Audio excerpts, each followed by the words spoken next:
Manchester City find themselves in financial trouble once again.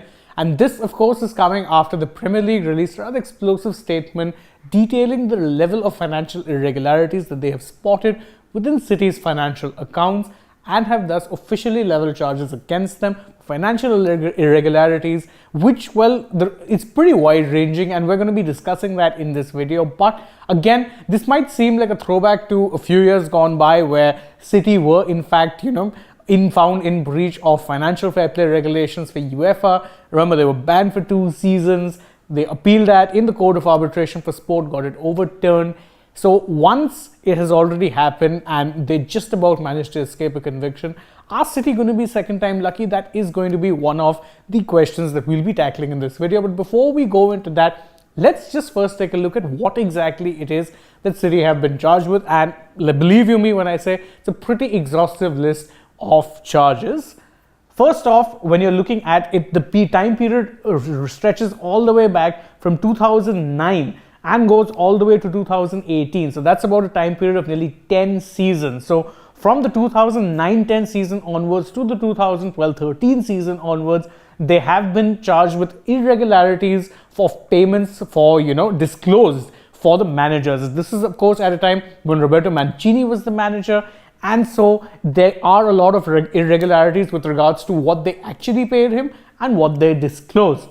From the period from 2015-16 to the 2017-18 seasons, they were in breach of the Premier League's profit and sustainability rules. And what's more, the Premier League also noted that they were in breach of UEFA's FFP rules and sustainability rules, which, of course, as I mentioned before, ended up getting them a 2-year ban from UEFA competitions, which they then got overturned at the Court of Arbitration for Sport. What exactly has City's response been to all of this? Well, they have always denied any wrongdoing and in fact trumpeted their CAS, overturning of the ban quite wide. And this time too, they've struck back with a bit of a vengeance, put out a statement where they said that they're very surprised by the nature of the allegations. And they said that Manchester City welcomes the review by an independent commission to impartially consider the comprehensive body of irrefutable evidence that exists in support of its position. Now, as I said, City have vehemently denied any charges whatsoever. They said that, look, we're innocent, we don't know where this has come from, and truth be told, they do tend to have a point in some ways, at least in the sense that they didn't really know this was coming. So the Premier League didn't pre-warn them. Media reports in England say that City got to know about this at pretty much the same time that the Premier League put out its own statement saying that, look, we're charging City with financial irregularities. The real question, though, is what next? Because again, City, despite all of their success, have always operated under a cloud of being bankrolled by a state, in this case, the United Arab Emirates. So what really, comes next for them? And truth be told, again, they have denied all wrongdoing in the past. They're doing it again, but they still have to consider the next steps going forward.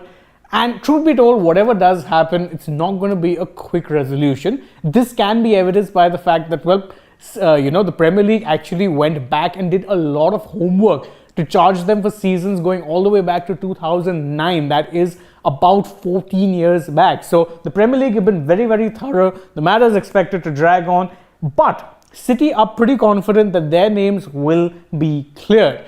That being said, though, these kind of financial irregularities, which again has pretty much plagued City throughout their history, not exactly the best look, and very much attaches a massive asterisk to whatever success it is they have gotten. Now again, look, this isn't a criticism of City necessarily, rather a criticism of City spending a lot of money to become a better club. That is pretty much how you become a big club. You are going to be spending a lot of money. You are going to be improving your infrastructure that will potentially get you titles and potentially attract the best players. It's really the nature of the beast as far as football is concerned. The problem here, though, is that City are essentially bankrolled by the United Arab Emirates monarchy. So in essence, their money or their source of money is directly coming from a state, which, don't forget, considering that state deals in petrochemicals, petroleum, fuel, fossil fuels, natural gases, whatever you want to talk about, it's pretty much an unlimited supply at this point. And because these Gulf countries are so rich,